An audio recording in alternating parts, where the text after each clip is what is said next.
Uma mensagem chega dizendo: "Preciso te contar uma coisa."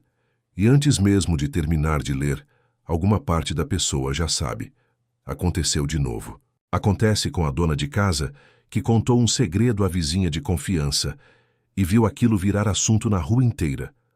Acontece com o funcionário que deu 20 anos de sua vida para uma empresa e foi dispensado por telefone, numa ligação de 2 minutos, sem nenhum obrigado. Acontece com a mãe que emprestou as economias de uma vida inteira para um filho e nunca mais viu o dinheiro, nem ouviu um pedido de desculpas. Acontece com o empregado que viu o crédito do próprio trabalho ser levado por um colega, na frente do chefe, sem que ninguém corrigisse aquilo depois. Um marido, uma esposa, um amigo de décadas prometeu lealdade num momento importante e esqueceu essa promessa no primeiro momento difícil. A dor não é só a perda, é o que fica depois. O cuidado a mais antes de confiar de novo. A distância que se mantém até com quem se ama. A pergunta que nunca é dita em voz alta, mas que fica remoendo por dentro. Por que confiar de novo? Se confiar, só trouxe sofrimento. Essa ferida ganhou um nome no mundo de hoje: desconfiança nas instituições. Casamentos, empresas, igrejas, governos, amizades. Tudo parece funcionar como um contrato, não mais como uma aliança. Enquanto vale a pena, o vínculo continua. No momento em que custa caro demais, alguém vai embora e leva a palavra dada junto. E o resultado não é só uma tristeza passageira. É uma proteção que a pessoa cria para nunca mais sofrer aquilo de novo. O problema é que essa proteção não impede só a próxima traição. Ela também impede a próxima amizade verdadeira, o próximo amor que talvez fosse diferente, a próxima chance de fazer parte de algo maior do que o próprio medo. Em meados do século XX, um bispo americano subia ao palco de um estúdio de televisão toda semana para falar diretamente ao homem comum sobre as feridas que a vida moderna abria e não sabia fechar. Fulton Sheen não tratava a alma humana como um caso clínico a ser resolvido com técnicas de autoajuda. Ele tratava cada dor, inclusive a dor de ser traído por alguém em quem se confiava, como uma pergunta teológica disfarçada de problema psicológico. E entre todas as feridas que ele descreveu ao longo de décadas de pregação, poucas voltam com a insistência da desconfiança. Aquele momento em que uma pessoa, uma instituição ou uma promessa quebra algo que parecia inquebrável e o coração decide, sozinho e sem consultar ninguém, que nunca mais vai se arriscar daquele jeito. A própria vida de Sheen guarda um episódio que poucos católicos conhecem em detalhe. Durante os anos em que dirigiu a Sociedade para a Propagação da Fé, ele entrou em conflito direto com o próprio superior eclesiástico, o cardeal de Nova York, numa disputa sobre o destino de milhões de dólares arrecadados para as missões. Sheen recorreu ao Papa, que decidiu a seu favor, e o cardeal prometeu, nas palavras que ficaram registradas por quem ouviu, que um dia se vingaria. A vingança veio. Sheen foi afastado da televisão, que o tornara conhecido em todo o país, impedido de pregar onde antes enchia catedrais, e enviado para dirigir uma diocese pequena e distante, num deslocamento que a imprensa da época chamou de exílio. Ele nunca escreveu uma linha de ressentimento sobre o assunto. Essa escolha, mais do que qualquer sermão, é o ponto de partida deste roteiro. Imagine alguém sentado numa sala de reunião, ouvindo um sócio explicar, com a voz calma de quem já ensaiou o discurso, que o negócio construído junto por anos vai continuar, só que sem ela. Ou alguém lendo, numa tela de celular, a mensagem de um cônjuge que decidiu ir embora depois de uma década de promessas renovadas todo o aniversário de casamento. Ou ainda um fiel descobrindo pelo noticiário que a instituição à qual dedicou décadas de confiança escondeu por anos aquilo que deveria ter sido corrigido no primeiro dia. Em todos esses casos, o que quebra não é só um contrato, um casamento ou uma reputação. O que quebra é a crença de que existia, em algum lugar do mundo, um vínculo protegido contra o interesse próprio, um lugar onde a palavra dada valia mais do que a conveniência do momento. Esse tipo de ferida não é exclusividade de nenhuma geração específica, mas ganhou uma escala nova no mundo digital. Antes, A traição de um sócio ou de um cônjuge ficava contida dentro de um círculo pequeno de conhecidos. Hoje, a mesma dor se multiplica em comentários públicos, em avaliações online, em mensagens de apoio ou de julgamento vindas de estranhos que nunca vão entender o contexto completo. A ferida individual ganha plateia, e a plateia, sem perceber, transforma uma dor privada em espetáculo, tornando ainda mais difícil para quem sofreu processar aquilo em paz antes de decidir o que fazer com o que restou. A reação mais comum a essa quebra tem um nome preciso: cinismo. E o cinismo raramente chega como uma decisão consciente. Ele se instala devagar, disfarçado de sabedoria adquirida. A pessoa ferida começa a repetir frases que soam como maturidade, mas que na prática são paredes. No fundo, todo mundo pensa em si mesmo. Confiança é para quem ainda não apanhou o suficiente da vida. Instituição nenhuma existe para proteger ninguém. Existe para se proteger. Cada uma dessas frases carrega uma parcela de verdade, extraída de uma dor real. O problema é que, generalizadas, elas deixam de descrever o mundo e passam a moldar quem as repete. Quem decide não confiar em mais ninguém não está apenas se protegendo da próxima decepção. Está fechando também a porta para a próxima lealdade genuína, para o próximo amor que talvez cumprisse a promessa, para a próxima instituição que talvez merecesse o benefício da dúvida. Há uma segunda camada nessa ferida, mais sutil que a primeira. Quem foi traído por uma pessoa específica tende a generalizar a traição para categorias inteiras: todo homem, toda mulher, toda igreja, todo governo, toda empresa. A dor individual vira uma teoria sobre a natureza humana inteira, e essa teoria, uma vez formada, passa a filtrar cada novo encontro antes mesmo de ele acontecer. Quem chega até aqui carregando alguma versão dessa ferida já sabe do que se trata. Não é mais uma questão de decidir confiar ou não confiar numa pessoa específica. É uma questão de decidir se ainda vale a pena, de modo geral, abrir a porta para qualquer vínculo que exija vulnerabilidade. E essa decisão, tomada no calor da dor, raramente é revisada depois, com a mesma lucidez que seria necessária para revisá-la bem. O que ninguém costuma dizer nesse momento é que existe uma saída que não passa nem pela ingenuidade de fingir que nada aconteceu, nem pela couraça de fechar o coração para sempre. Fulton Sheen falava sobre decepção humana com uma autoridade que não vinha apenas de sua formação teológica, mas de décadas ouvindo confissões de gente comum destruída por promessas quebradas. Maridos abandonados, esposas traídas, sócios enganados, fiéis desiludidos com a própria igreja, que deveriam confiar mais do que qualquer outra instituição no mundo. E de toda essa experiência acumulada, Sheen extraiu um diagnóstico que atravessa décadas sem perder força. A decepção nasce quase sempre de uma expectativa mal direcionada. Não é que as pessoas sejam mais falhas hoje do que há 50 ou 100 anos. É que passamos a exigir delas algo que nenhuma criatura, por mais amada que seja, tem capacidade de entregar. Em Três para Casar, obra que Sheen dedicou justamente ao tema dos vínculos humanos, ele descreve com precisão essa armadilha. Todo homem promete a uma mulher e toda mulher promete a um homem aquilo que só Deus pode dar de fato, a felicidade perfeita. O casal sai do altar acreditando que encontrou na outra pessoa uma fonte de plenitude sem falhas, e a instituição funciona da mesma maneira. O fiel confia que a igreja, o partido, a empresa vai se comportar sempre à altura do ideal que ela mesma professa. Quando a criatura, seja ela pessoa ou instituição, revela sua fragilidade natural, a decepção que se segue não é apenas raiva contra quem falhou. É o colapso de uma expectativa que, olhando com honestidade, nunca deveria ter sido depositada ali. Há um paradoxo dentro dessa mesma dinâmica que vale a pena notar. Geralmente é a pessoa mais capaz de amar profundamente que mais se arrisca a essa decepção, porque só quem se entrega por completo consegue depositar expectativas tão altas no outro.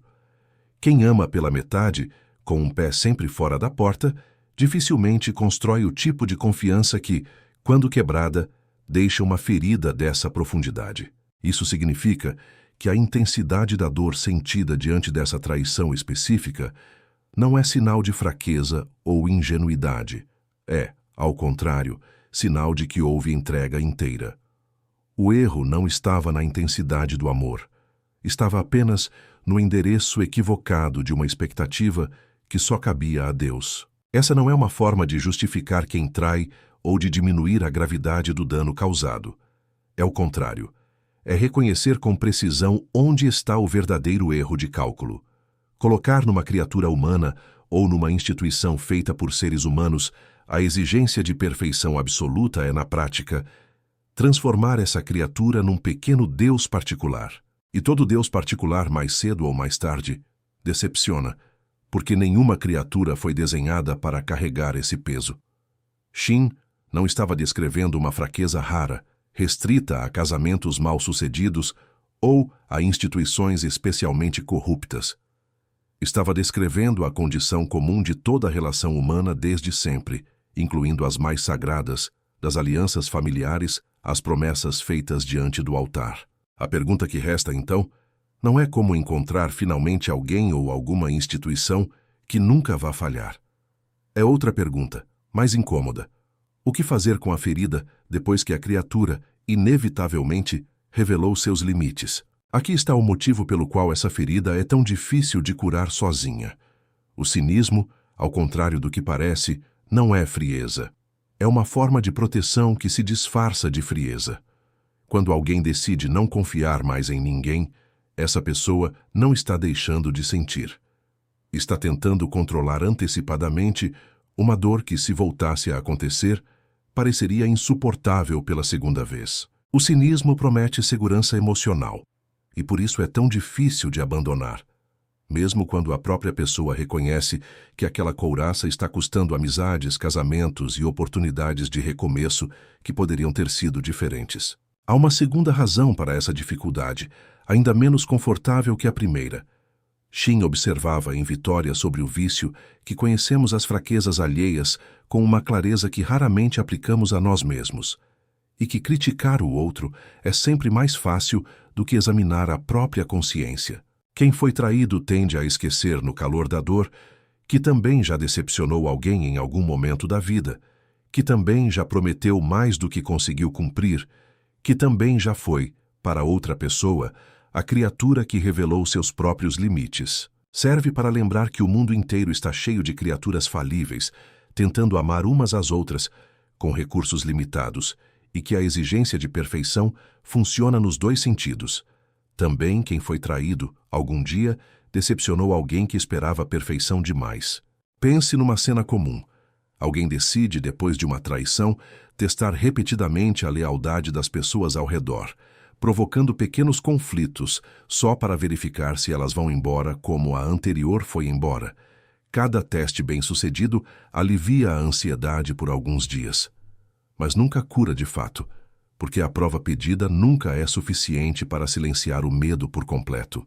Esse comportamento raramente é reconhecido pela própria pessoa como desconfiança disfarçada. Costuma ser descrito como cautela razoável, como maturidade adquirida à força. Mas o efeito prático é o mesmo do cinismo aberto. Afasta devagar quem ficaria e confirma, de forma autoprofética, a crença de que ninguém permanece por muito tempo. É por isso que o perdão puramente racional, decidido de cabeça fria numa única conversa breve, raramente se sustenta ao longo do tempo.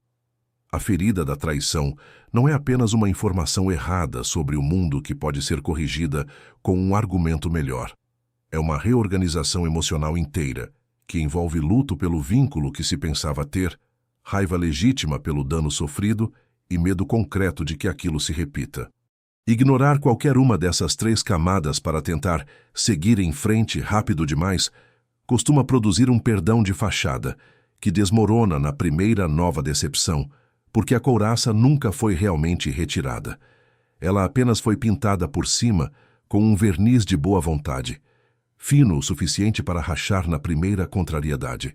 Quem chegou até aqui carregando alguma versão dessa ferida, talvez já perceba o contorno da armadilha.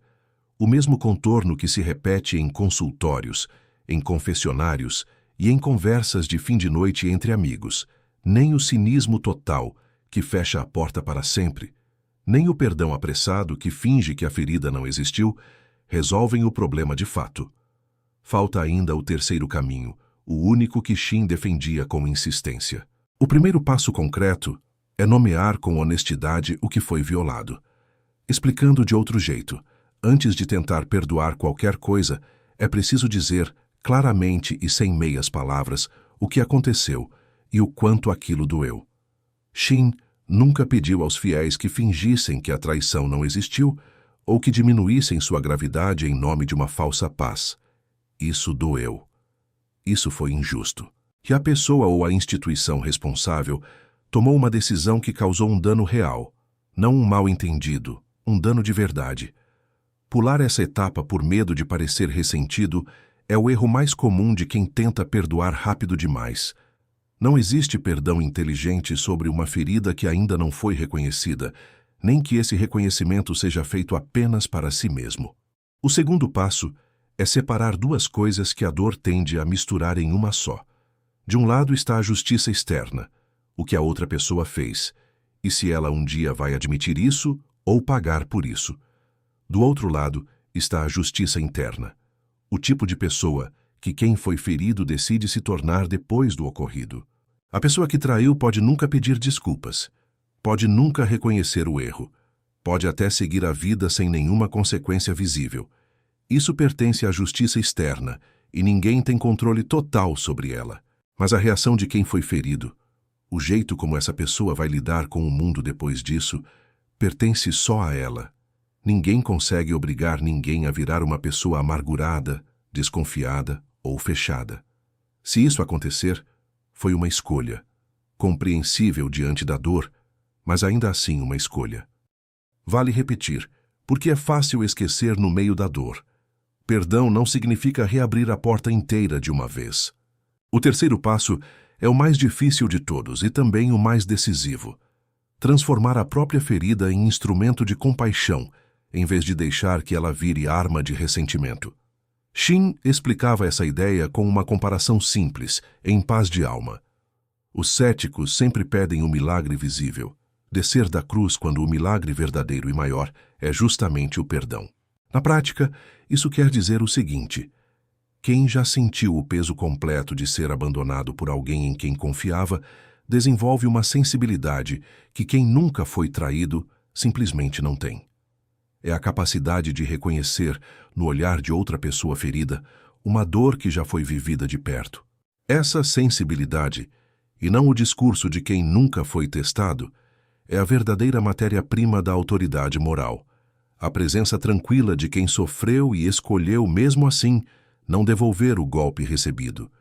O quarto passo é o mais prático e o mais cotidiano de todos: reconstruir a confiança aos poucos, em doses pequenas que podem ser conferidas, e não de uma vez só, como um ato de fé cega. Perdoar não significa devolver à pessoa que traiu, automaticamente, o mesmo nível de acesso e intimidade que ela tinha antes. Significa duas coisas ao mesmo tempo: recusar-se a carregar veneno contra ela e observar com calma se existem sinais reais de mudança antes de abrir a porta de novo por completo. Shin nunca confundiu perdão com ingenuidade. Perdoar o cardeal que arruinou sua carreira na televisão não significava devolver a ele, de imediato, poder total sobre as próprias decisões. Significava apenas recusar-se a deixar que o rancor escolhesse, no lugar dele, quem ele se tornaria dali para a frente. Um exemplo ajuda a visualizar como isso funciona na prática. Imagine alguém que, um ano depois de ser traído por um sócio, recebe o convite de outra pessoa para um projeto novo. O medo antigo pede para recusar, só para proteger o que sobrou. Mas essa pessoa escolhe um caminho do meio. Aceita dar um primeiro passo pequeno e reversível, um contrato claro, prazos bem definidos, e a disposição de observar o comportamento real ao longo de algumas semanas, em vez de decidir tudo de uma vez, num único ato de confiança cega. Isso não é ingenuidade, e também não é a mesma desconfiança paralisante de antes. É a prudência que Shin descrevia quando dizia que a caridade nunca dispensa a inteligência.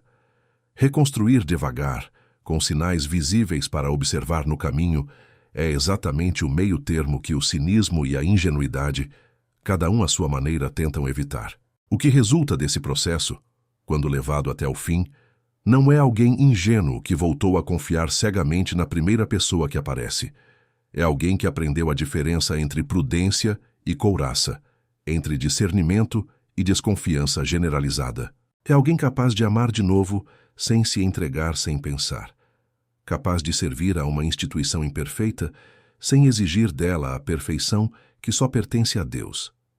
E capaz de olhar para a própria história de dor e enxergar ali não uma prova de que o mundo é hostil, mas uma credencial rara de compaixão que poucas pessoas carregam. No fim, a restauração da confiança não depende de encontrar finalmente a pessoa ou a instituição perfeita que nunca vai decepcionar.